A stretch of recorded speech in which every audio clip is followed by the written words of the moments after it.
तो चलिए पहले बातचीत करते हैं तनेजा से कच्चे तेल और उसके डायनामिक्स के बारे में। तनेजा जी, एक बार फिर से क्रूड $82 के करीब पहुंच गया है। दो चीज़ें इसके पीछे बताई जा रही है। एक तो ये कहा जा रहा है कि खाड़ी में बड़ा तनाव है, जंगी जहाज़ भेज रहा है यूएस, और फॉक्स ने तो ये भी खबर छाप दी कि हमला कभी भी कर सकता है ईरान।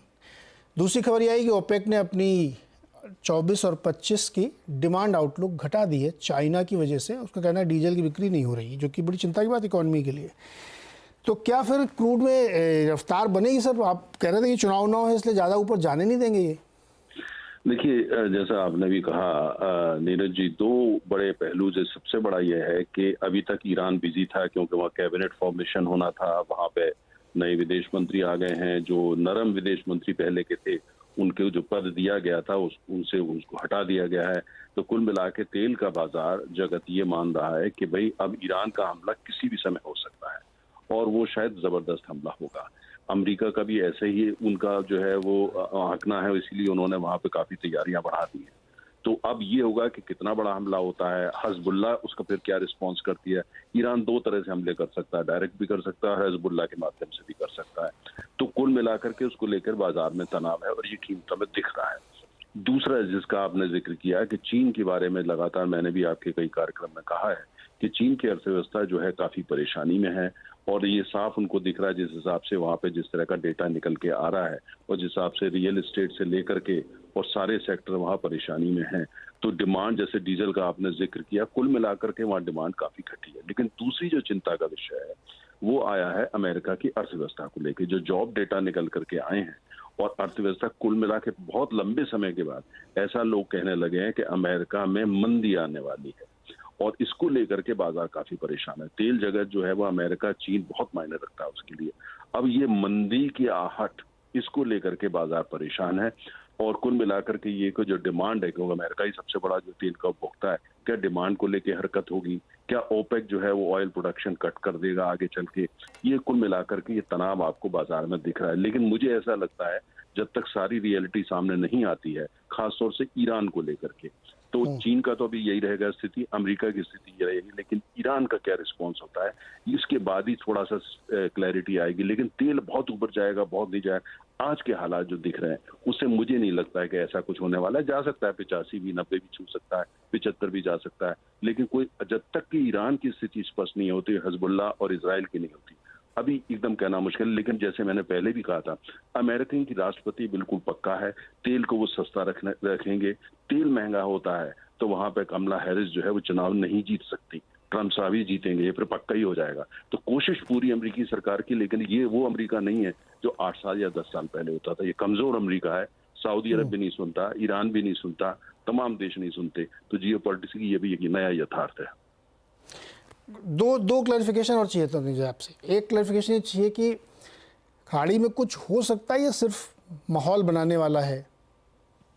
देखिए, खाड़ी का अगर आप इतिहास उठा करके देखें तो लगातार खाड़ी जो है पिछले 40 साल से वहां कुछ ना कुछ हो रहा है और जो माहौल बनाने की कोशिश थी, वहां शांति आ जाए, वहां अमन हो जाए, वहां पे अब्राहम एकॉर्ड हुआ, वहां पे आपने देखा जो भारत और इजराइल, यूरोप, अमेरिका ने मिलकर आईमेक की बात करी, इकोनॉमिक कॉरिडोर की, सऊदी अरेबिया में रिफॉर्म से। लेकिन उसके बावजूद वहां कहीं ना कहीं आग लगी रहती है और इस बार जो आग लगी हुई है ये काफी बड़ी है।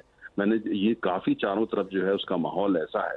लेकिन जो चीजें रोक रही है वो ये रोक रही है कि ईरान इस स्थिति में नहीं है कि बहुत बड़ा जवाब दे, और उसके जो दो मित्र हैं रूस और चीन, वो भी काफी हद तक उसका हाथ पकड़ रहे हैं। लेकिन उसके बावजूद ईरान को कुछ तो करना पड़ेगा।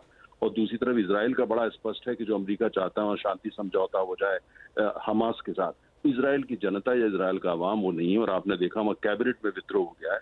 वहाँ के रक्षा मंत्री का कहना है कि जो वहाँ के प्रधानमंत्री करना चाहते हैं वो एक तरीके से उन्होंने जो शब्द का प्रयोग किया वो बड़ा खराब शब्द है।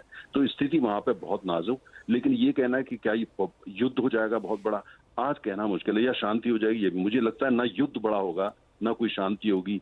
फिलहाल लगता है ऐसे कि यही हालात वहाँ बने रहेंगे। चीन ने कहा है कि वो ईरान का साथ देगा।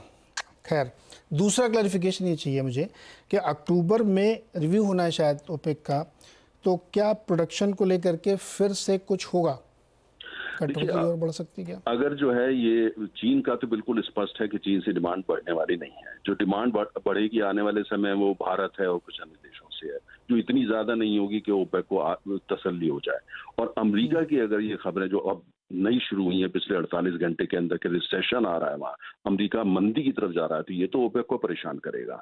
इसका मतलब ये हुआ है कि जो डिमांड और घटेगी, डिमांड घटेगी मतलब कीमतें घटेंगी, तो ओपेक कुछ ना कुछ तो करेगा। और ओपेक जो है वो अगर उसको ड्रास्टिक मेजर लेते हैं तो वो लेगा, क्योंकि सऊदी अरब खासतौर से जो ओपेक का जो एक तरह से पायलट है, उसकी कोशिश है तेल को 90 लेके जाना। अगर $90 तेल नहीं पहुंचता और कहीं 80 से नीचे चला जाता है, तो सऊदी अरब के ये सारे plan, economic reforms, transition, economic transition, modernization वगैरह वगैरह सब जो है वो परेशानी में आ जाएंगे।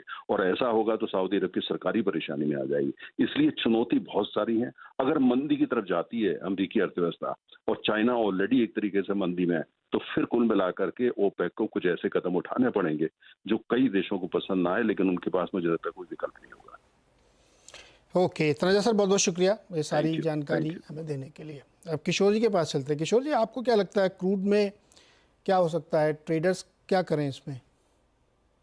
नीरज जी, आई थिंक यहाँ पे हालांकि थोड़ा सा वीकनेस बरकरार रहना चाहिए। यहाँ पे डिमांड को लेकर बहुत ज़्यादा कंसर्न्स है। यस, जो मिडल ईस्ट में जो जियोपॉलिटिकल टेंशन है वो तो बने रहेगा, और थोड़ा बहुत जो वीकेंड में ये काम आएगा। बट मुझे लगता है कि यहाँ पे हालांकि जो 6700 का जो कॉल ऑप्शन है वो थोड़ा सा बेहतर लगता है यहाँ पे, because keeping geopolitics into concern, कि यहाँ पे कॉल ऑप्शन का बाइंग मैं सजेस्ट करूंगा। 60 रुपए के आसपास अवेलेबल है 6700 का कॉल, एंड 20 रुपए के आसपास आप स्टॉप लॉस मेंटेन कर सकते हैं। 120-140 रुपए के आसपास का आपका टारगेट हो सकता है। ओके, तो ये क्रूड पे ले चलते हैं। दिनेश जी, क्रूड पे जिस तरह का माहौल बना, आपको डिमांड ज़्यादा बड़ा कंसर्न लगता है कि जियोपॉलिटिकल? जो प्रीमियम ऐड हुआ है सर, निचले स्तर अगर हम देखते हैं क्रूड के, तो 6080 का लो बनाकर अभी ये ऑलमोस्ट 6700 के आसपास चल रहा है। मतलब करीब करीब इसमें 600 रुपए का उछाल आ चुका है। जबकि यूएस में तनेजा जी ने बताया कि यूएस में जो है डिमांड कम है। चाइना के भी कोई ऐसे सकारात्मक संकेत नहीं आ रहे, सिर्फ मिडिल ईस्ट टेंशन से ये प्रीमियम ऐड हुआ है। तो मुझे लगता है अगर वो टेंशन कहीं ना कहीं ईज होता है तो सबसे ज्यादा प्रभाव क्रूड में गिरना चाहिए। यहां से अपसाइड बढ़ने में मुझे लगता है कि 6750 जा सकता है, और वहां से दोबारा 6550 के आसपास आ सकता है। तो मुझे लगता है कि अपसाइड 50 से 70 रुपया है, और डाउनसाइड यहां से कम 150 से 200 रुपया है। इंटरेस्टिंग। किशोर जी, एक छोटा सवाल, क्या ऐसा लगता है कि मान लो कुछ नहीं हुआ, खाड़ी देशों में सब शांत हो गया, मामला सेटल हो गया, तो क्रूड जोर से गिरेगा? अगर ये जियोपॉलिटिक्स अगर निकाल देते हैं इस पिक्चर में से, देन एक्चुअली डिमांड का कंसर्न काफी ज्यादा है, दोनों यूएस के साइड से और चाइना के साइड से भी। रिसेशन का जो चिंताएं हैं वो बहुत ज्यादा है। वो उस हिसाब से अगर देखें तो क्रूड का वीकनेस आना चाहिए। बट सिर्फ ये हफ्ते के लिए, जब तक ये ईरान का जो मामला थोड़ा गर्म है, तब तक यहाँ पे थोड़ा सा ज्यादा मंदी नहीं करना चाहिए। बहुत ज्यादा तेजी का उम्मीद नहीं है, बट मार्केट बने रहेगा। इसीलिए मैं कॉल ऑप्शन का तरीके से इसको ट्रेड करना पसंद करूंगा, रादर देन डायरेक्टली गोइंग, मतलब आपको फ्यूचर्स लेने हैं। इससे अच्छा है कि यहाँ पे थोड़ा सा सेफ ट्रेड हो सकता है रिटेल इन्वेस्टर्स के लिए। ओके।